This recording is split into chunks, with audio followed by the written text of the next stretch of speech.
My name's Gloria Hendrick-Laliberte. I'm originally from Chippewas of the Thames First Nation.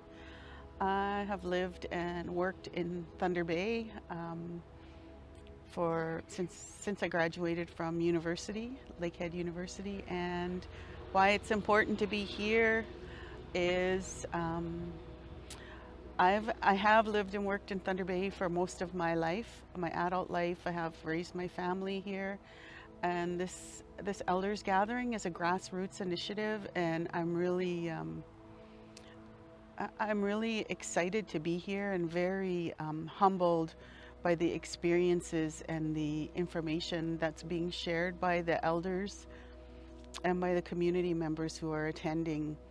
It's it's amazing to see the growth and the movement of First Nations people in this city, because as a young person here, I didn't experience a lot of racism, but I experienced enough of it.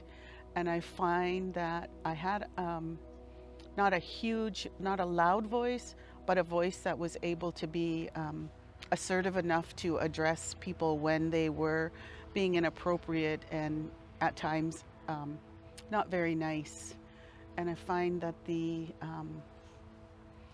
some of the attitudes and perspectives of some mainstream people are just ingrained into the fabric of our lives in this city. And in my home, we have great neighbors and a great community that we have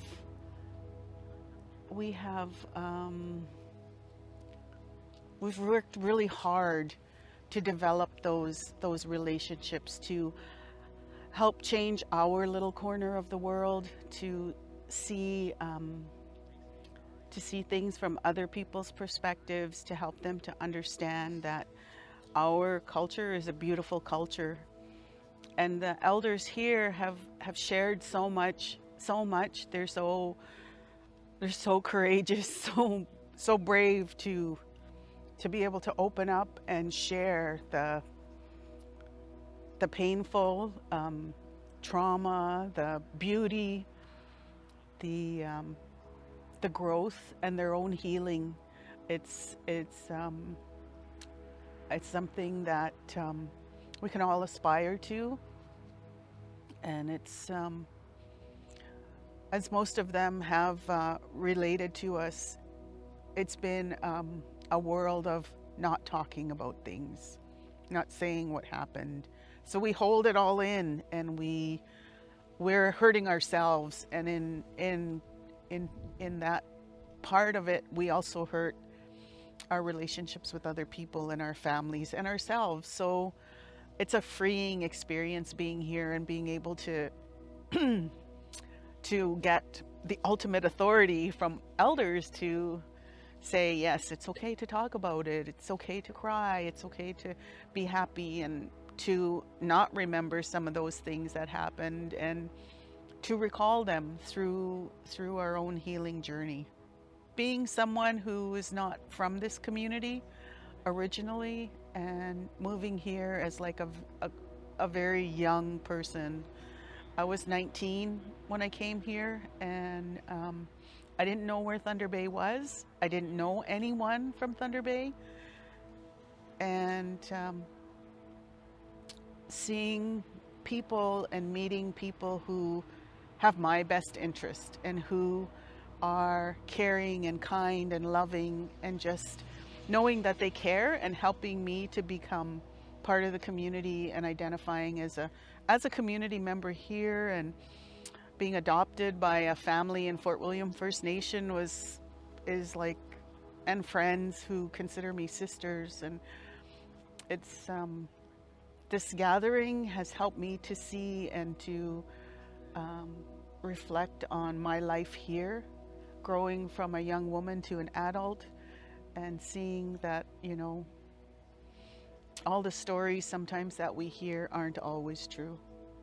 And we get to experience that in these times and in these moments. And these elders and other people, knowledge keepers and language speakers, they're not going to be here forever. So it's up to us as individuals to come and hear and listen and understand that someday, maybe, like the one elder said, someday maybe it's going to be you sitting in that chair sharing and teaching. And I think it's just really it's very humbling, very honored to be here to meet the elders, to meet everyone in the group. And it's a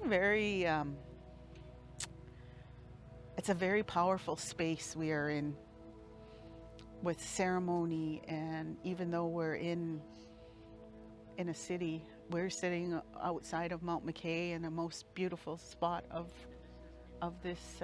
northwestern Ontario. And yeah, I fell in love with the rocks and the trees and the water. And so and the people, the people are so, there's such a gentle strength that I see and that I feel when I'm in this space with the elders.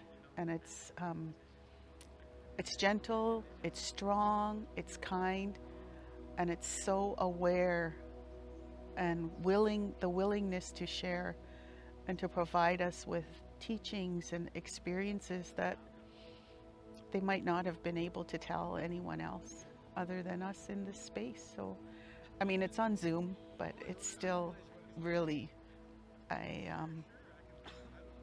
humbling experience.